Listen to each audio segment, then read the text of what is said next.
Salut! Numele meu este Marius și sunt director de imagine în departamentul de producție video din cadrul agenției de marketing Creative Stories. În episodul de astăzi o să vreau să-ți vorbesc despre video și mai ales de ce este video mult mai important decât pozele. Nu spun că pozele nu sunt importante și că nu poți să-ți faci treaba cu ele, ci doar că videoul poate genera rezultate mult mai bune dacă este făcut așa cum trebuie. Și ca să susțin ceea ce am zis mai sus, o să-ți arăt o listă cu câteva statistici. Aproape 50% dintre utilizatorii de internet caută un video despre un produs înainte să-l comande. 65% dintre oameni cumpără un produs după ce văd un video despre brandul respectiv pe social media. 97% dintre oameni spun că videoul îi ajută să înțeleagă produsul sau serviciul mai bine. Și lista poate continua. Destul de interesant, nu?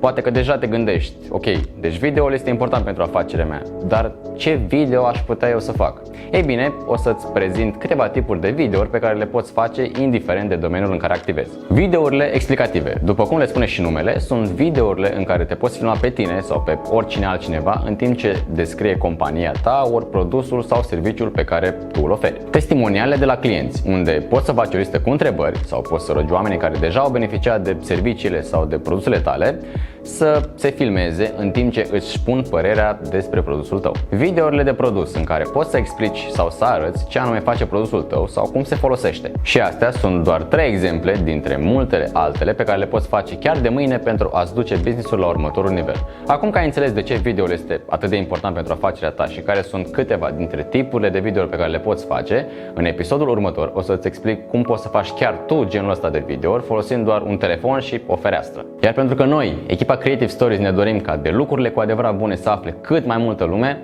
îți oferim 60 de minute consultație gratuită în care îți vom analiza brandul și vom veni cu cele mai creative soluții de marketing pe care tu, de mâine, le poți implementa astfel încât afacerea ta să facă un pas mai departe. Tot ce trebuie să faci este să ne lași un mesaj, iar noi îți vom răspunde în cel mai scurt timp. Eu sunt Marius și până data viitoare nu uita că într-o lume agitată oamenii se opresc doar la ceea ce contează cu adevărat.